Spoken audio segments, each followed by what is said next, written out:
கிறிஸ்துவின் கிறிஸ்தவம், இது வாழ்வின் வழி. Christianity of Christ. This is the way of life.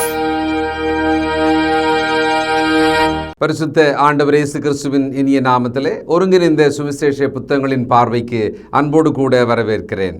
ஆண்டவர் கடைசியாக சொல்லி முடிச்சது என்னென்னா, நாம் பார்த்த மத்தேயு 19ஆம் அதிகாரத்தில் முந்தினோர் பிந்தினோராயும் பிந்தினோர் முந்தினோராயும் இருப்பார்கள்.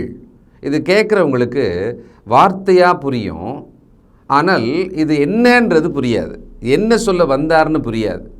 அதுக்கு ஒரு உவமையை சொன்னார். 20ஆம் அதிகாரத்தில் தான் அதை சொல்கிறாரு. 1 முதல், பரலோக ராஜ்யம் வீட்டெஜமானாகிய ஒரு மனுஷனுக்கு ஒப்பாயிருக்கிறது. அவன் தன் திராட்சை தோட்டத்துக்கு வேலையாட்களை அமர்த்த அதிகாலையிலே புறப்பட்டான். பரலோக ராஜ்யம், ஆண்டவரோட பிரசங்கங்களின் முக்கால் பாகம் பரலோக ராஜ்யத்தை பற்றி தான். யோவான் ஸ்நானன் வரும் அப்படின்னு சொன்னார். ஆண்டவர் சமீபத்திருக்கிறது என்று சொன்னார். பிறகு கொஞ்ச நாளில் அவர் பரலோக ராஜ்யம்னா என்ன, யார் உள்ளே வர முடியும், அது எப்படிப்பட்டது, அது உள்ளே நீங்கள் எப்படி இருக்கணும், இவ்வளோதான் அவருடைய மொத்த ஊழியத்தினுடைய பிரசங்கங்கள், போதனைகள் என்று சொல்லலாம். இங்கே குறிப்பாக முந்தினோர் பிந்தினோர் ஆவார்கள். அது இன்னும் நியாயமாக? இது முந்தினோராக இருப்பார்கள்னா நியாயம், பிந்தினோராக இருப்பார்கள்னா நியாயம். முதல்ல வந்தவனாக தானே இருக்கணும். முதல்ல வந்தவனுக்கு கொடுக்கப்படும் வெகுமதியும் கடைசியாக பல மணி நேரம் கழித்து வந்தவனுக்கு கொடுக்கப்படும் ஒரு பாராட்டும் வெகுமதியும் வித்தியாசம் இருக்கணுமே. இது உலக வழக்கம்தானே. அதனால் ஆண்டவர் என்ன சொல்கிறாரு பார்ப்போம். வேலையாட்களுடன் நாளொன்றுக்கு 1 பணம் கூலி பேசி அவர்களை தன் திராட்சை தோட்டத்துக்கு அனுப்பினான். 3ஆம் மணி வேளையிலும் அவன் புறப்பட்டு போய் கடைத்தெருவிலே சும்மா நிற்கிற வேறு சிலரை கண்டு, நீங்களும் திராட்சை தோட்டத்துக்கு போங்கள், நியாயமானபடி உங்களுக்கு கூலி கொடுப்பேன் என்றான். அவர்களும் போனார்கள். மறுபடியும் 6ஆம் 9ஆம் மணி வேளையிலும் அவன் போய் அப்படியே செய்தான். 11ஆம் மணி வேளையிலும் அவன் போய் சும்மா நிற்கிற வேறு சிலரை கண்டு, நீங்கள் பகல் முழுவதும் இங்கே சும்மா நிற்கிறதென்ன என்று கேட்டான். அதற்கு அவர்கள், ஒருவரும் எங்களுக்கு வேலையிடவில்லை என்றார்கள். அவன் அவர்களை நோக்கி, நீங்களும் திராட்சை தோட்டத்துக்கு போங்கள், நியாயமானபடி கூலி பெற்றுக்கொள்வீர்கள் என்றான். நல்லா கவனிக்கணும். கூலி எவ்வளவு என்பது முதலில் அழைக்கப்பட்டவர்களுக்கு மட்டும் சொல்லப்பட்டது. பல நேரம் நம்ம அதை யோசனை பண்ணவே மாட்டோம். கூப்பிடும்போதே எல்லாருக்கும் கூலியை சொல்லி ஒரு பணம் கொடுக்கிறேன் சொல்லி தான் கூப்பிட்ட மாதிரி நம்மளுக்கு தெரியும். ஆனால் முதலில் வந்தவர்களுக்கு மட்டும்தான் 1 பணம் என்று சொல்லப்பட்டது. அடுத்தடுத்து ஈவினிங் 6 மணிக்கு வேலை முடியும்னா 5 மணிக்கு போய் ஒருத்தனை கூப்பிட்டான்னு வச்சுக்குவோமே, அவனுக்கு நியாயமான கூலி தருகிறேன் வாங்க. மத்தியானம் நியாயமான கூலி தருகிறேன் வாங்க. அப்போது ஒவ்வொரு 2-3 மணி நேரங்களுக்கு நடுவில் வேலை முடிய போகிற 11ஆம் மணி வேலை 11th ஹவர்னு சொல்லுவாங்க பார்த்தீங்களா, அப்பவும் கூப்பிடுறாரு, நியாயமான கூலி தரேன், கொஞ்சம் வேலை செய்கிறீங்களா. 1 மணி நேரம் தான் அவங்க வந்து செய்வாங்க. காலையில் வந்தவன் ஒருவேளை 10-12 மணி நேரம் கூட அவன் செய்கிறவனா இருப்பான், தெரியல நம்மளுக்கு. இப்பொழுது சாயங்காலம் எல்லாருக்கும் கூலி கொடுக்குற நேரம் வந்தது. எப்படி கொடுக்குறார்? 8ஆம் வசனம். சாயங்காலத்திலே திராட்சை தோட்டத்துக்கு எஜமான் தன் காரியக்காரனையை நோக்கி, நீ வேலையாட்களை அழைத்து பிந்தி வந்தவர்கள் தொடங்கி முந்தி வந்தவர்கள் வரைக்கும் அவர்களுக்கு கூலி கொடு என்றான். இங்கேயே நமக்கு இடிக்குது. என்ன? முதல்ல வந்தவங்களுக்கு முதல்ல கூப்பிட்டு கூலியை கொடுப்பா, பின்னால் வந்தவனுக்கு நீ கடைசியாக கொடுத்துக்கலாம். இதுதானே நியாயமாக இருக்க முடியும். ஆனால் எஜமான் என்ன சொன்னார்? பிந்தி வந்தவர்களை முதலில் அழைத்து அவர்களுக்கு கூலி கொடு என்று சொன்னார். அப்பொழுது 11ஆம் மணி வேளையில் வேலை அமர்த்தப்பட்டவர்கள் வந்து ஆளுக்கு ஒவ்வொரு பணம் வாங்கினார்கள். முந்தி அமர்த்தப்பட்டவர்களும் வந்து தங்களுக்கு அதிக கூலி கிடைக்கும் என்று எண்ணினார்கள். அவர்களுக்கும் ஆளுக்கு ஒவ்வொரு பணம் வாங்கினார்கள். வாங்கி கொண்டு வீட்டெஜமானை நோக்கி, பிரச்சனை தொடங்குது. என்னன்னா, பிந்தி வந்தவர்களுக்கு கூப்பிட்டு 1 பணம் கூலி கொடுத்த உடனே முதல்ல வந்தாங்க பார்த்தீங்களா, அவங்க அதை பார்த்த உடனே அவங்களுக்கு மனசுக்குள்ளே ஒரு பெரிய சந்தோஷம். என்னடா இது, 11ஆம் மணி வேலை, கடைசி 1 மணி நேரம் 3/4 மணி நேரத்துக்கு வந்து வேலை செஞ்சவனுக்கு 1 பணம் கூலி கொடுக்கறதா இருந்தால் நம்ம காலையிலிருந்து இவ்வளோ நேரம் வேலை செய்கிறோம் இல்லையா, அப்போ நமக்கு அதிக கூலி கிடைக்கும் என்று எண்ணினார்கள்.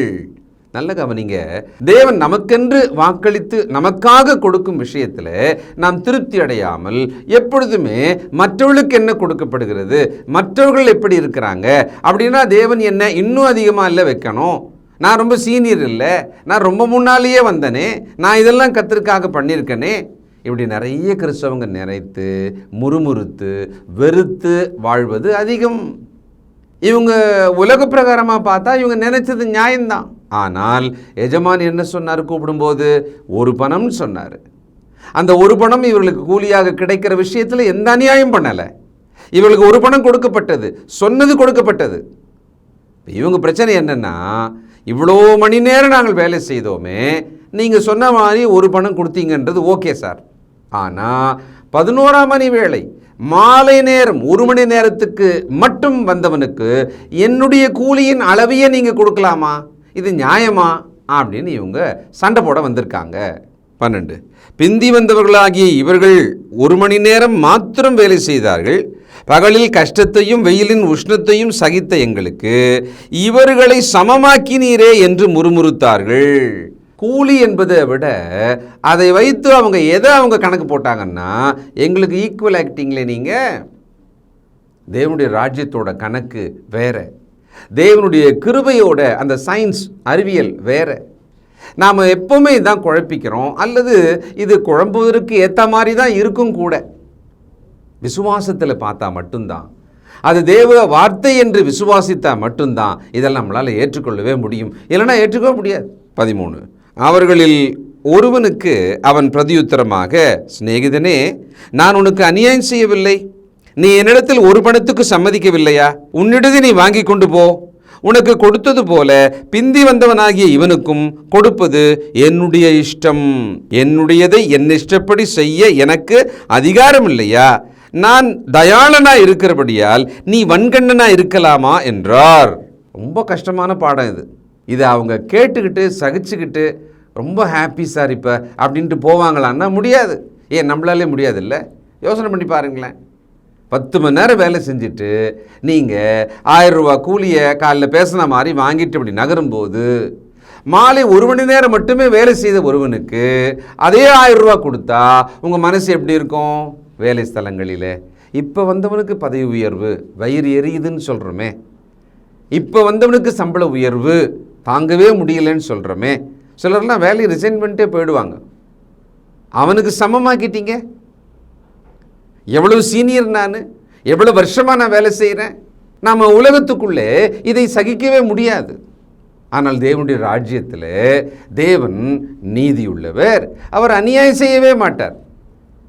நம்மை அழைக்கும் பொழுது நமக்கு என்ன சொன்னாரோ அதை கொடுப்பதில் எந்த மாற்றமும் இல்லை. கடைசி 1 மணி நேரத்துக்கு அழைத்தவனையும் ஒரு பணம் கொடுக்க வேண்டும் என்று அந்த எஜமான் முடிவு செய்தால் அதை கேட்கறதுக்கு நமக்கு என்ன ரைட்ஸ் இருக்கு? நமக்கு எப்படி அந்த உரிமை வரும்? நாம் ஒப்பிட்டு பார்க்கிறது ஒரு பிரச்சனை, நமக்கு கொடுக்கப்பட்டதை தாண்டி மற்றவர்களுக்கு கொடுக்கப்படுவதை அளந்து பார்க்கறது இன்னொரு பிரச்சனை. அடுத்தது இந்த கூலியை வைத்து, பணத்தை வைத்து நாம் அவர்களுக்கு சமமாக்கப்பட்டோம் அல்லது நமக்கு உரிய கனம், உரிய மரியாதை, அந்த தகுதியானது கொடுக்கப்படலை, இவ்வளவு கணக்கு போடுறோம். ஆனால் தேவனுடைய ராஜ்யத்தில் இருக்கிற தேவனோட கணக்கு ரொம்ப ஆச்சரியம். இப்போ சிலுவையில் நம்முடைய எல்லாருடைய பாவங்களுக்காக இயேசு மரித்தார். எனக்கு தண்டனை கிடைக்கணும், எனக்கு மன்னிப்பு கொடுக்கிறார். இது என்ன நியாயம்? ஏன் இதை நம்ம கேள்வி கேட்கவே இல்லை? தேவனே, நான் தானே பாவம் செய்தேன், நானே அழிஞ்சு போகிறேன், நானே கெட்டு போகிறேன், நான் நரகம் போகிறேன், நீங்கள் பாவமே இல்லாதவராக இருந்து எனக்காக ஏன் நீங்கள் சாகணும்? இது என்னால் ஒத்துக்க முடியாது. நல்ல மனதோட நல்ல தெளிவாக தேவன்கிட்ட ரட்சிப்ப வேண்டான்னு சொல்கிறோமா? இல்லையே. அவர் தண்டனையை ஏற்றுக்கொண்டு எனக்கு மன்னிப்பை கொடுத்தால் அதை நான் ஆவலோட, கண்ணீரோட, நன்றியோட அதை வாங்கிக்கிறேனே. இந்த உலகத்தின் கணக்கு வேற, தேவராஜ்யத்தின் கணக்கு வேற. கிருபை என்பது தகுதியற்றவர்களுக்கு கொடுக்கப்படுகிறது. ஒரு கேள்வி கேட்டார், அது ரொம்ப ஆச்சரியமான கேள்வி, நம்ம மனசில் வைக்க வேண்டிய கேள்வி. நான் தயாளனாக இருக்க நீ வன்கண்ணனாக இருக்கலாமா? ஒருவருக்கு தாராளமாக நன்மை செய்யப்படுவதை பார்த்து பொறாமை கொள்ளலாமா? அவங்களுக்கு அவ்வளோ செய்யணும்னு அவசியம் இல்லை. இவனுக்கு இவ்வளோ தூக்கி கொடுத்துட்டாரே, எனக்கு இவ்வளோண்டு தானே கிடைச்சது. இப்படி வன்கண்ணனாக மற்றவர்களுக்கு கொடுக்கப்படும் நன்மையை பார்த்து பொறாமையினாலே நாம் முறுமுறுக்கிறவர்களாக இருக்கிறோமே. 16 இவ்விதமாக பிந்தினோர் முந்தினோராயும் முந்தினோர் பிந்தினோராயும் இருப்பார்கள், அழைக்கப்பட்டவர்கள் அநேகர், தெரிந்து கொள்ளப்பட்டவர்களோ சிலர் என்றார். எங்க முடிச்சார் பார்த்தீங்களா? இதுக்கு தான் இந்த விளக்கம் கொடுக்கிறார். அப்போது தேவன் நமக்கு என்ன சொல்ல வராரு? தேவனுடைய ராஜ்யத்தில் இன்றைக்கு நம்மெல்லாம் ரட்சிக்கப்பட்டு இருக்கோம்ல, 2000 வருஷத்துக்கு பிறகு நாம் எல்லாருமே 11th ஹவரில் கீழ்ப்படுகிறவங்க தான். உலகத்தின் கடைசி, உலகத்தின் முடிவு காலத்தில் நாம் இருக்கிறோம். அப்படி தான் நம்ம நம்புகிறோம், அப்படி தான் நாம் எதிர்பார்த்து கொண்டிருக்கிறோம். அப்படியானால் 11ஆம் மணி வேளையிலே கீழ்ப்படிந்த மக்களாகிய நாம் அமைதியோடு கர்த்தர் நமக்கு கொடுக்கிற நன்மைகளை வாங்கி கொள்ளணுமா இல்லையா? தேவன் கொடுக்கும் வெகுமதிகளின் மேலே கேள்வி கேட்க முடியாது. அது எப்படி ஒருத்தர் நமக்கு வெகுமதி கொடுத்தா கேள்வி கேட்க முடியும்? சில நேரங்கள் என்ன நினைக்கிறோன்னா, ஒரு வேலைக்கு ஏற்ற கூலி அப்படின்ற மாதிரி நாம் கணக்கு போட்டு தேவனிடத்தில் கேட்க ஆரம்பிக்கிறோம். தேவனிடத்தில் இந்த வேலைக்கேற்ற கூலி அப்படின்னு கொடுக்கறது இல்லை, அவருடைய இரக்கத்தின்படி கொடுக்கிறார், அவருடைய கிருபையின்படி கொடுக்கிறார், அவருடைய ஐஸ்வர்யத்தின்படி கொடுக்கிறார். நமக்கெல்லாம் இவ்வளவு நன்மைகளை தேவன் கொடுக்கணும்னு அவசியமே கிடையாது. நாம் அப்படிப்பட்ட நீதிமான்களோ அப்படிப்பட்ட கீழ்ப்படிதல் உள்ளவர்களோ கிடையாது இல்லையா? அப்படியானால் அவருடைய இரக்கத்தினால் தானே கிடைக்குது. அவர் ஒருவருக்கு இரக்கம் காண்பித்தால் அதை பார்த்து பொறாமைப்படுவதற்கு நாம் யாரு? ஏன்னா நாமளும் இன்னொரு விதத்தில் இரக்கம் பெற்றவர்கள் தானே. தேவன் சொல்றாருல்ல, நான் எவன் மேல் இரக்கமாயிருப்பேனோ அவன் மேல் இரக்கமாயிருப்பேன், எவன் மேல் கிருபையாயிருப்பேனோ அவன் மேல் கிருபையாயிருப்பேன், எவனை மன்னிக்க விரும்புகிறேனோ அவனை மன்னிப்பேன், உனக்கு என்னன்னு கேட்கிறார். அப்ப நமக்கும் தேவனுக்கும் நடுவில் இருக்கிற உறவை பார்த்து தேவன் நமக்கு கொடுக்கிறது மகாபெரிய ஈவு என்று உணர்ந்து அவரை துதிக்கிறது தான் தகுதியா இருக்க முடியும். பிந்தினோர், நம்ம எல்லாருமே பிந்தினோர் லிஸ்ட்ல தான் இருப்போம். நமக்கும் அதே ரட்சிப்பு, நமக்கும் அதே பரலோகம் தேவன் கொடுக்கிறாரே. இரத்த சாட்சியாக மரித்த முதல் நூற்றாண்டு கிறிஸ்தவர்கள் அநேகர், இன்றைக்கு சுவிசேஷத்தின் நிமித்தமாக சாகிறவர்கள் அநேகர். தேவனோ இரக்கத்தில் ஐஸ்வர்யம் உள்ளவராக பரலோகத்தை நம்ம எல்லாருக்கும் தானே தராரு, சமமான ரட்சிப்பை நம்ம எல்லாருக்கும் தானே தராரு. அப்படியானால் நாம் பிறருடைய நன்மைகளை பார்த்து பொறாமை கொள்ள வேண்டிய அவசியம் இல்லை. பிறரை ஆசீர்வதிக்கிறத பார்த்து இப்போ வந்த கிறிஸ்தவங்க என்ன ஆசீர்வாதமாக இருக்காங்க, கடவுள் நம்மளை ரொம்ப ஆசீர்வதிக்கிறாரே, நம்மளாம் எவ்வளோ நாள் கிறிஸ்தவங்களாக இருக்கிறோம், நம்மளை கடவுள் இன்னும் ஆசீர்வதிக்கவே இல்லையே. தேவனுடைய ராஜ்யத்துக்குள்ளே தேவனுடைய நீதி எப்பொழுதுமே நடக்கும். அவர் இரக்கம் கிருபையுள்ளவராக அவருடைய விருப்பத்தின்படியாக நமக்கான நன்மையை செய்வார். அவர் தாராளமாக இருக்கிறத பார்த்து, தயாளமாக இருக்கிறதை பார்த்து நான் வன்கண்ணனாக மாறக்கூடாது. இது மனித சுபாவம் தான், ஆனால் நம்ம கற்றுக்கொள்ளணும். தேவனுடைய ராஜ்யத்தில் இப்படி தான் இருக்கும். நாம் ரொம்ப தகுதியானவர்களா என்ன? ரட்சிப்பை பெறுவதற்கு, பரலோகத்தை பெறுவதற்கு, உன்னத ஆசீர்வாதங்களை பெறுவதற்கு, நம் ஜெபம் கேட்கப்படுவதற்கு ரொம்ப தகுதியானவர்களா? இல்லையே, நாம் தகுதியற்றவர்கள். கிருபையினாலே விசுவாசத்தை கொண்டு ரட்சிக்கப்பட்டீர்கள். இது தேவனுடைய ஈவு, இது தேவனுடைய வெகுமதி. நாம் அந்த ரட்சிப்பின் பாத்திரத்தை கையில் ஏந்தி நன்றி சொல்வதை தவிர வேற என்ன செய்வது? தேவனுக்கு நன்றி சொல்லுங்கள். பிறரை பார்த்து பொறாமைப்பட வேண்டாம். தேவன் ஒவ்வொருவரையும் அவருடைய திட்டத்தின்படியாக, தீர்மானத்தின்படியாக ஆசீர்வதிக்கிறவர். உணர்ந்து கொள்வோம், ஜெபம் செய்வோம். இரக்கமும் நீதியும் பரிசுத்தம் உள்ள நல்ல பிதாவே, இந்த பூமியின் கணக்கு போல நாங்கள் ராஜ்யத்தின் கணக்கை யோசித்து தவறு செய்கிறோம். இந்த பூமியிலே கூலிக்கு நாங்கள் வேலை செய்து அந்த கூலியை பார்த்து, பிறர் பெறுவதை பார்த்து பொறாமை கொள்வதைப் போல ராஜ்யத்திலும் பொறாமை கொள்ளுகிறோம். தகப்பனே, நாங்களோ நீர் தயாளமாக இருக்கிறதை உணர்ந்து, எங்களுக்கு நீர் எவ்வளவு கிருபையாக இருக்கிறீர் என்பதை உணர்ந்து நன்றி சொல்வதை தவிர, நன்றியோடு இருப்பதை தவிர வேறொன்றும் சிந்திக்க நாங்கள் தகுதியற்றவர்கள். உம்மை பார்த்து கேள்வி கேட்க நாங்கள் தகுதியற்றவர்கள். எங்களுடைய குற்றங்களை மன்னியும். உம்முடைய கிருபைக்காய், தயவுக்காய் ஸ்தோத்திரம்.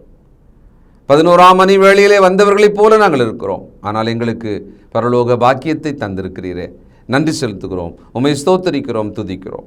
இயேசு கிறிஸ்துவின் நல்ல நாமத்தில் ஜெபிக்கிறோம் பிதாவே, ஆமென்.